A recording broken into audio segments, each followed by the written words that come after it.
Okay, fam, welcome back to another video. Welcome back to another reaction. This is Segovia coming to you live from the man cave. Hope everyone out there is having a good weekend, y'all. Happy Memorial Day. Thanks to all the veterans and soldiers out there putting in work. We're over here sipping on a nice hot cup of coffee on this Monday morning. Big news happening. Big news, y'all. Life changes in the blink of an eye, you know, sometimes for the good too as well, you know what I mean? So very thankful today, and I'm happy to be here to do this reaction with you guys. We got the coffee. I may get the dogs in the video if they're up for it. I don't hear them in back of me, so they might be in the living room asleep, but hey, I ain't gonna talk your guys' ear off. Enough with the chit chat. Let's get into the reaction. Talked about this before. You endorsed Joe Biden back in 2020. But this time around, you say you're not going to endorse anybody. Charlemagne, now is not the time, in my opinion, to sit this one out. Yeah. Oh, I didn't say that. I never said I was sitting it out. What you gonna do? I'm definitely voting in November, but what I like to focus on is issues, not individuals. Like, you know, when why not endorse? Huh? Why not endorse Biden? Because if I'm sitting here telling my listeners that, you know, you have somebody out there who is a threat to democracy, you have somebody out there who said they want to, you know, suspend the Constitution to overthrow the results of an election. You saw this person, you know, try to lead an attempted coup of this country. And I'm telling people that this guy is a threat to democracy. My grandfather, though, he, you know, I didn't get to know him that well, but I do know that he always questioned and believed that that Roosevelt knew about the Japanese coming. And that always stuck with him because he, you know, he was super patriotic. And another one of my heroes, Pat Tillman, who left the NFL to join the Army, you know, his death is very suspicious as well, in that, not the fact we know that he was killed by friendly fire, but the way they handled his body afterwards, his uniform, confiscating his last journal, using his death to prop up the war propaganda. There's been a lot of great people in history who are super patriotic, who've questioned their government, and I think that's what I've done since you know, since I was a kid. And pardon my ignorance, I didn't come say hi. I didn't even know that about Tillman. Let's pause the video, y'all. Don't mind the background. Green screen's gonna kind of back out. Let's get my beagle in here. Come here. Come say hi to the Cave fam. Come here. Get over here. He's gonna run away. Get over here, you little weasel. Come here. Come say hi. Ah, big boy. This is Boone right here. This my boy. I've always wanted a beagle since I was a little kid. Okay, go play. That's my beagle I always wanted since I was a little kid. I made the big move to Texas from Arizona. I say, you know what? I'm gonna get a beagle. That's Boone. Joy is probably on the blanket asleep. She's a little princess, y'all. She'll be in a video. You guys seen her before. Let's get back to the reaction. Journal. So that was confiscated by now you want to come say hi. Oh, you got a camera. His journal was confiscated. That's in John Krakauer's book, Where Men Win Glory, which is a fantastic book. And one of my best friends in the entire world, AJ Hawk. AJ grew his hair out, him and his buddy, in 2004, as an ode to Pat, Clay Matthews, because Pat always had long hair, played for the Cardinals, left a multi-million-dollar contract to go, you know, fight Al Qaeda and Taliban. Gets over there and's like, what the fuck am I doing? I'm guarding these poppy fields. This is not what I signed up for. I miss my wife. I miss being in the States. This is not what I thought we were going to be doing over here. And then some really negligent maneuvers happened and split up his unit, and he ended up being with one of the members of the Afghani army, who was their kind of guide. And, you know, a guy saw the guy in some dim lighting on the ridge who was with Pat. They fired on him. Obviously, Pat and the Afghani thought that they were getting fired on by Taliban, so fired back, and ended up Pat got killed. His brother was not told right away that it was friendly fire. It's all in the book. It's a fascinating book. I mean, it's one of the only books I've ever cried reading, just because it's so. I mean, John's an incredible writer. He wrote Into Thin Air. He wrote Into the Wild. He wrote Under the Banner of Heaven. I read those three. I never read the Tillman book. Yeah, the Tillman book is incredible. But I don't know why I'm bringing this up. Just that there's so many people that really love this country that have gotten disenfranchised. I think that's part of it. They've been betrayed by their leaders. Yeah. Bro. Now, I guess there was a UFO sighting in Phoenix, right? We got a couple clips, next clips at a graduation. But there's always some UFO stuff popping up in Phoenix. Black Hawk helicopters. In the same direction that ship was flying. From over there to that way. Kevin John Hoffmaster. Ava Marie Jaswin. That's not a plane. McKenna Marie Hook. Ryan Michael Jensen. Renee Simone Hauser. August Norman Johnson. It's like a Paul Randall Hutchinson. What is that, you guys? Jadison Bray Jordan. What is it? It's like turning. Samantha Illick. Look at these people see it turning. Tavik Ridge Jordan. No. Ankita Prem Jaju. Is that a drone? No way. Andrew William Kasianko. What is that? Mila Yeremazovich. You guys see what it is? Cole Richard Kaufman. Right over this. It's It weird. looks like a circle on my camera. Yeah, mine too. Oh, now it's like open. Maxwell Gordon Anakin Jenkins. Could say it's the moon, Paige but Amanda Kaufman. Arizona is known for aliens, like. Aubrey Oh, Johnson. look at it! It's like fading away. It just faded. Sarah just disappeared. Noel Dang. Kerr. No way. That was weird. It just. Bo Johnson. No, it just faded. It just left like that. Roman Clark Johnson. It was weird. It just faded completely out of it. Andrew Jones. That is so weird. Ron I think Logan Paul is probably cooperating with the authorities, or he's in what's called a pretrial intervention. So either they're saying we won't prosecute you if you cooperate, or they're saying we're going to prosecute you, but you can do a pretrial intervention if you make it right. So you have to do one of two things: make everyone whole again, pay everybody back, or you have to make sure that this product is delivered. And that's why at the end of this, he's so positive that, oh, it will be delivered. I'll bet. Because if it's not delivered, you're looking at You're itself. going to prison, right. bud. That's why he's positive. It'll be, if I have to learn how to code he's gonna myself. spend every last dollar he's got on it. Absolutely. CryptoZoo is coming.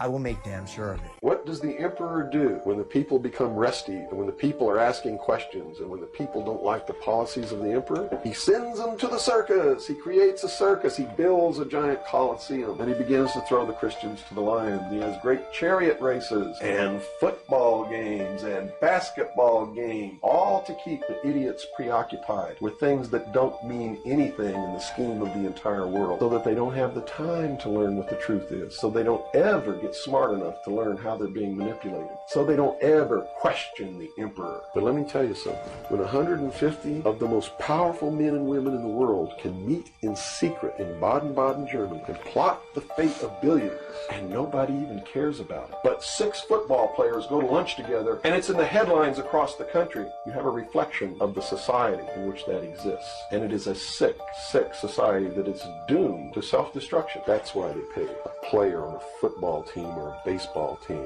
$1 million or $2 million or $3 million a year. It is the Roman circus. I remember, now bear with me on this, I remember that year the Suns played the Bucks in the finals, that playoff run, right? The Phoenix Suns. I went through a little smoking stage, right? I was craving it, sitting in my man cave in my apartment, had a little pipe right there, and I was smoking, watching the game, and I saw it, y'all. I saw it. Yeah, I was high. I was under the influence, but I saw how the owners down to the fans were all like, the owners were like the owners, right? They were cheering on their players, right? And the fans, you could just see how distracted and how awestruck. Anyone that smoked, everyone gets these little right visions and all that. But I saw it, y'all. I saw how we're all distracted. I used to get very upset when the Cardinals would lose, right? I'd be upset. They lost on Sunday. I'd be upset till Thursday.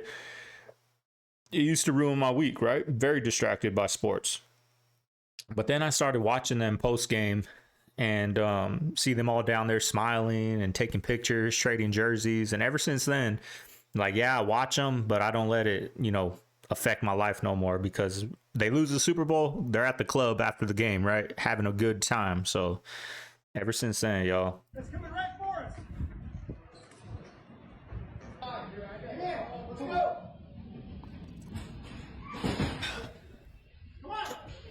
And that coffee's good.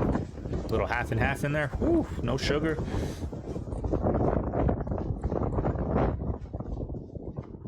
Tornadoes all over, everybody. It's crazy. Did you know that Jeff Bezos' grandfather was one of the founders of DARPA? You know, the super secret Pentagon project that invented the internet? Jeff Bezos has credited his grandfather on numerous occasions for being impactful in his life growing up. Lawrence Preston Guise. Jeff Bezos' grandfather worked for the U.S. government in the now dissolved Atomic Energy Commission. 1958, L.P. Guise helped form the Advanced Research Projects Agency, eventually renamed as DARPA. After the assassination of JFK in 1963, L.P. Guise was appointed as head of the Atomic Energy Commission.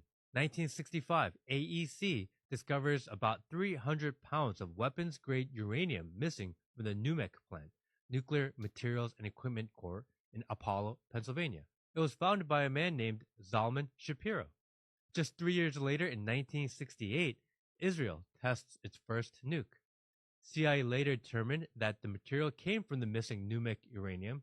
It was better known as the Apollo affair. We were told that Jeff Bezos started Amazon in his garage in 1994. We've all seen this pic. Something from nothing. A great American success story. That's what I always heard. What was he chosen? To be a frontman. Interesting enough, John Greenwald of Blackballed tried to pull up LP Guise's records via the Freedom of Information Act, only find out that all the records were destroyed.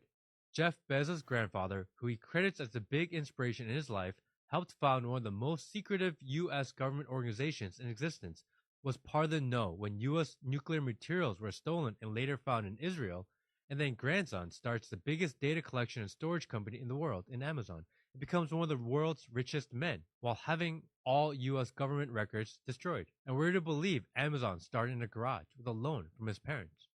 Ever wonder why his ex-wife Mackenzie Scott got so much money in the settlement? Knew too much?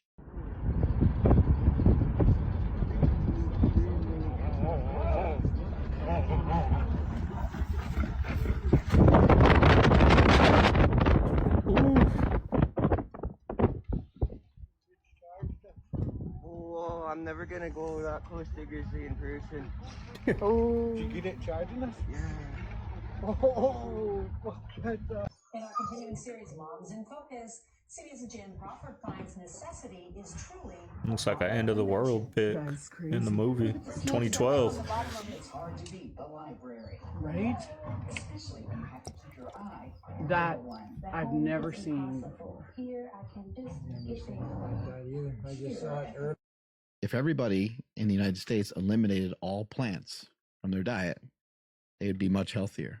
Because there's a lot going on with plants, and we were just talking about the different oils and stuff like that, but sugar is a plant as well, and these processed foods are made out of plants. They're not made out of animals. Yeah, I mean, to be fair, there are processed food products that have egg in it, that have dairy in it. And so you can make a lot of cakes and junk food with animal products, but there's still going to be plants, right? in there. But they're not independent of plants. So if you were to say everybody went on a carnivore diet, or as close to that as reasonably possible, you would probably see a net health benefit to the United States.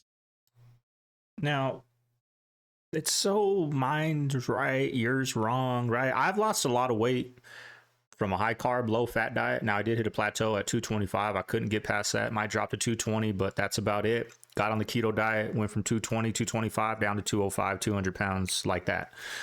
I feel better personally on a keto carnivore lifestyle way of eating. But I think the bigger thing to say is plants aren't bad. I love me a salad, right? I feel good after I eat a salad. I think they're so deep in the carnivore rabbit hole that in their mind, if they eat a salad, it's all mental for them. But I think the bigger thing is cut out the junk food. Cut out the junk. That's it. Whether you're eating a lot of carbs, just don't mix fat with carbs. That's it. If you're going to eat a lot of fat, don't eat no carbs. If you're going to eat a lot of carbs, keep your fat under 50 grams and you're going to feel good mentally. You're going to feel good, right? But I know me personally, there's a lot of doctors putting their patients with mental health problems as severe as mine on a ketogenic diet, and they're seeing insane results. So anybody struggling with mental health out there, go down YouTube, check out what your mental health illness is, anxiety, depression, whatever, with the keto or carnivore diet, and see what these doctors say about it. You'll be shocked. Check this out, y'all. Is this real or is it popping up on my TikToks?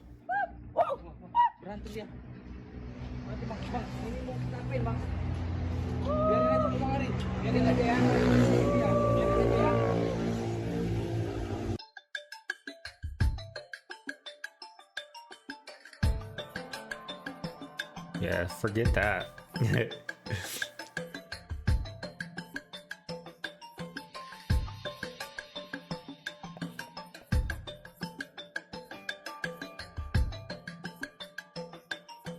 There's a lot of rich people who get into satanic culture, and I wonder what that is. I recently met some people who had taken like the satanic oath, the rituals and everything, and they said immediately when they did it, their life just skyrocketed. Like they started getting everything, and it reminds me of Jesus getting tempted by the devil. You know, I can give you all the kingdoms of the earth, and then I believe Jesus said, my kingdom is not of this earth, or something along those lines. Evil's winning right now. You can become a very successful person cheating, stealing, all this stuff. How the great rewiring of childhood is causing an epidemic of mental illness. I don't think anybody can dispute that. Yeah, when I was on last time, there was a dispute. There were some psychologists who said, oh, this is just a moral panic. They said this about video games and comic books, and, no, this is not a real thing, they said.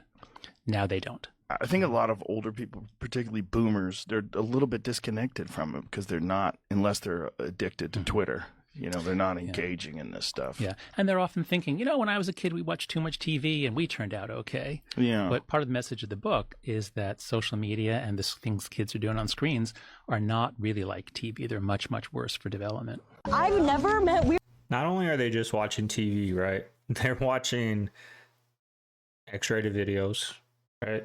I mean, when we were kids, we had to cut it out the magazine, right? That was in the mail or whatever, but now they got that. You can watch people getting beheaded on TikTok, on Instagram. You can watch people getting mauled by animals on TikTok and Instagram. All day, every day, right? All night you can watch that with your friends. Wonder what sleepovers are now, right? When I was young, our sleepovers was we're gonna stay up and then go out to get Krispy Kreme donuts at 5 in the morning, right? That's what we're gonna do. That's what we're doing tonight. We're staying up till 5. Now what are they doing? Sitting around watching what? I bet it's some crazy stuff these kids are watching. People than today. No, I have never in my entire being in LA have I fucking met weirder people than today. I've never met weirder people than today. I can't fucking deal with anyone. Bro, I can't even describe it. Weird guy. Oh, hell no. On weird ass shit. Okay, wait, do you know where the exit is? Yeah, the shuffle machine has laser eyes. It's called eyes, right? They have eyes on there that's reading every card, and the shuffling machine, you think it's shuffling randomly. It's not. It's putting all those cards in a certain position. What? It's a fact. At the end of the night, they can, if they want, they can take that machine off, put all 6 decks in, and rearrange them from ace through deuce in every suit. All 6 decks. If the machine can unshuffle every single one, then it can also shuffle it however it wants. So are they all doing that then? Every casino cheats. Yeah. In ways that, so when I first started saying it, people were like, nah, casinos don't cheat. They don't have to. They have an edge, right? Yeah. Let me make this so painfully obvious. You familiar with Baccarat? Yeah, of course. Right. Steve loves Baccarat. Yeah, he goes crazy. The game is virtually 50-50, right? Yeah. It's like a slight variance. It's like 49 and change, whatever. Call it 50-50 for easy, right? That means that you should win half your hands, lose half your hands. Yeah, that never happened. It means you should win half your sessions, lose half your. Most folks don't realize, God forbid something happens and they end up in the hospital, your insurance company is going to do everything that they can do to not pay for while you're in the hospital, or potentially even drop you.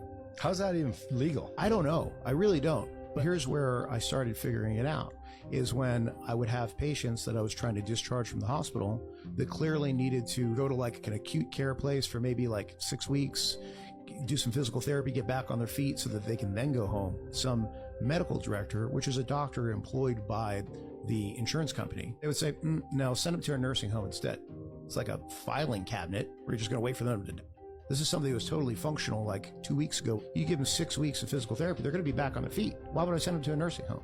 was cheaper, is the bottom line. And so I would end up arguing with these freaking medical directors over and over again. They're basically making a financial decision that's affecting someone for the rest of their life. It's so annoying. Like, I got a home warranty, right? My garage, let's just say messed up. I'm not going to go into the logistics of it, but it messed up, right? So I called my home warranty. I was like, hey, my garage covered? Yes, your garage is covered. Pay us $100. We'll come out there, fix it, right? They come out here and say it's not covered. It's going to be $1,200. You need a whole new garage door. So they pretty much just stole $100 from me just to have somebody come out. And this guy was a third. It was like me starting an LLC and starting a garage company, right? It wasn't even a legit garage company. And this guy pretty much just came out and said it's going to be $1,200.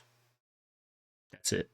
No, I lost $100. It's a scam, right? But I'm going to keep the warranty, right? Because God forbid a pipe bust in the roof or in the wall, and you know, those things might be covered, but it's a scam how these insurance companies work. Even if you get in a car accident, it's a headache to file a claim. A headache. They give you so much stress to the point where you're like, you know what, screw it, right? It's annoying. You worry that you're running out of time to turn that around. We've already turned it around. Look, The cost of buying a home in the United States is double what it was when you look at your Oh, monthly yeah. costs from before the pandemic. the polling data has been wrong all along. Real income is actually down. For 65% of American people think they're in good shape economically. They think the nation's not in good shape, but they're personally in good shape. But there's real pain. I mean, grocery prices are up 30%, more than 30% since the beginning of the pandemic. Ooh, And he's sweating. People are spending more on food and groceries than they have at any time. That's a real day-to-day pain that people... No, that's real. But the fact is that if you take a look at what the people have, they have the money to spend. It angers them and angers me that you have to spend more.